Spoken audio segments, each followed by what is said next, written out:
Clifton Joseph's bittersweet look back at Caribana. Toronto's carnival made good on some of its early promise to deliver social initiatives, but 50 years on it has never lived up to its euphoric possibilities to tangibly benefit the Black and Caribbean communities.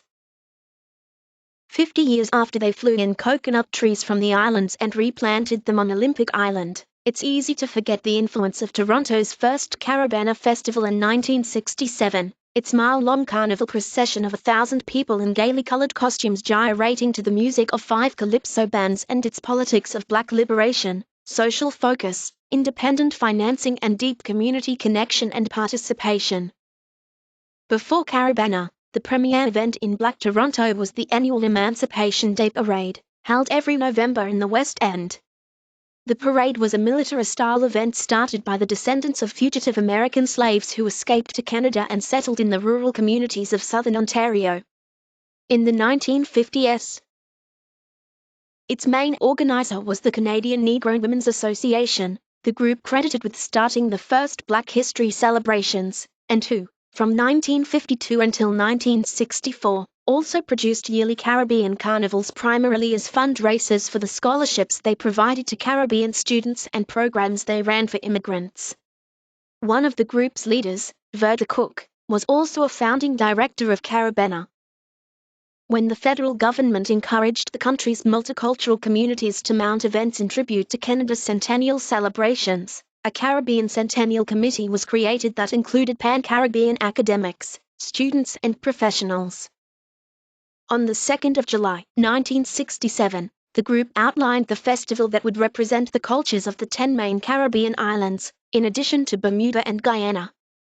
They planned a parade of bands, from Varsity Stadium along Bloor, down Yonge and west on Queen to City Hall, calypso and steel bands, films, ferry cruises, fashion shows, kids and adult carnivals, drama and musical performances, fruit and vegetable markets showcasing Caribbean produce, and a water skiing festival.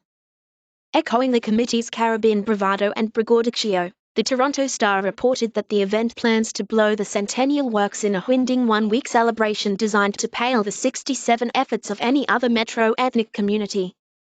And that it did, with a kaleidoscopic fiesta of pan-Caribbean performers that included fire-eaters and packed the Toronto Islands for a week.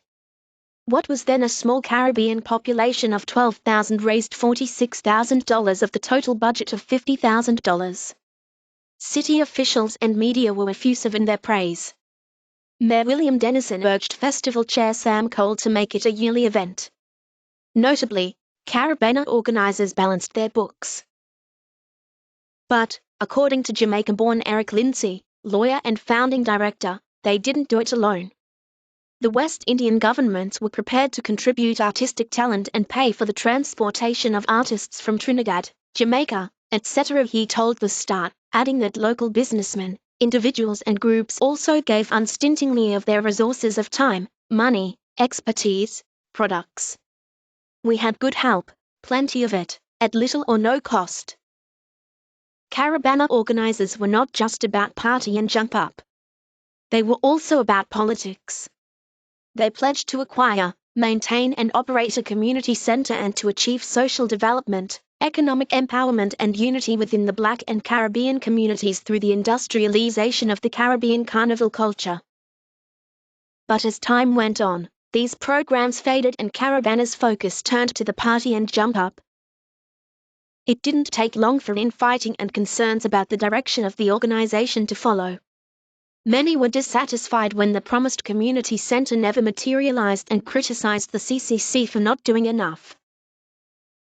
The Black Students' Union at the University of Toronto boycotted Caribana in 1971 and, in a letter to Contrast newspaper, jammed Caribana up against the wall of accountability, writing that the organizers undermined any serious efforts to articulate grievances of Black people in Toronto. The people who continue to expose racism in all forms of discrimination in housing, lack of jobs, racism in education and police harassment seemed like the lunatic fringe, when every August the petite Black bourgeoisie put on their show for white people. Internal struggle between the different island groups about the ideological and cultural direction of Caribana also began to surface.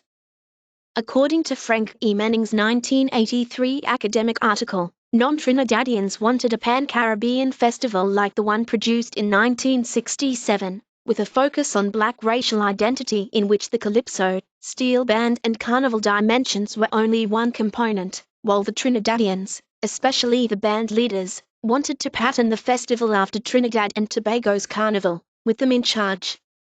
This latter group formed the rival Carnival Development Association, CDA, and started Carnival Extravaganza, a competing festival which copied Trinidad's carnival elements. As early as 1968, the city was jonesing for a takeover of the festival. That year, Metro Council approved the creation of Carnival Toronto, aimed at rivaling New Orleans' Mardi Gras. Grandiose as it was opportunistic and corny, Chairman John Fisher of the newly formed Friends of the Carnival conceived the event as 2 million people expressing themselves in an organized week of gaiety, frivolity and fun. This plan soon fizzled.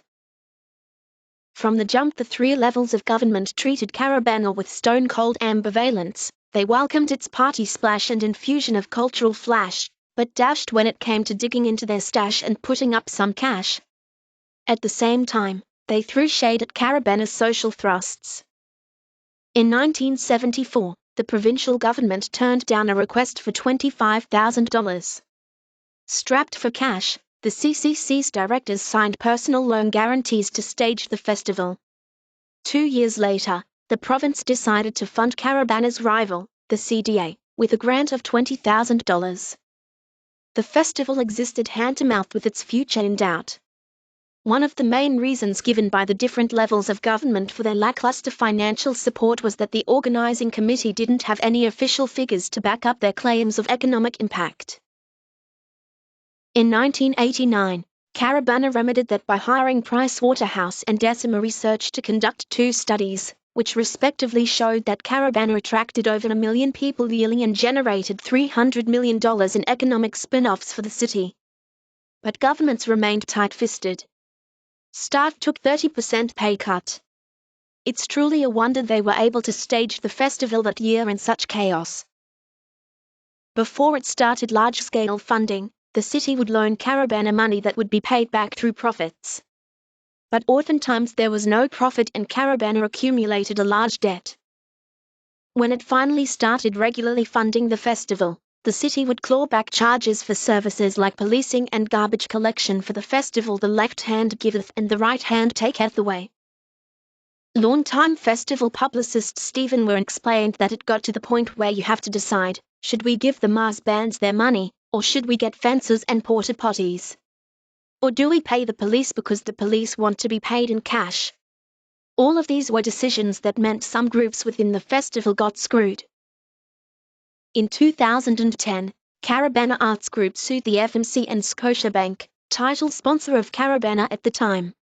The case was settled in 2014 in favor of CAG, with a non-disclosure clause. Today, the FMC still runs the festival, with CAG vowing to step up its attempts to get back control. It's a murky mess. Caribana's 50th anniversary leaves a bittersweet taste. I marvel at the half-century of dedication of volunteers who have been its backbone. This is, as it was when it started in 1967, essentially a community-run festival. And kudos at you. But I'm also disappointed that it was never given the resources, management and support to make it tangibly benefit the community, and incensed that it has been dogged by decades of deficits and discord. I expected better from Caribana. We were promised plenty, but it was never delivered. It has never, ever, really, lived up to its euphoric possibilities. And that's a damn shame. Clifton Joseph is an award-winning broadcaster, journalist and dub poet.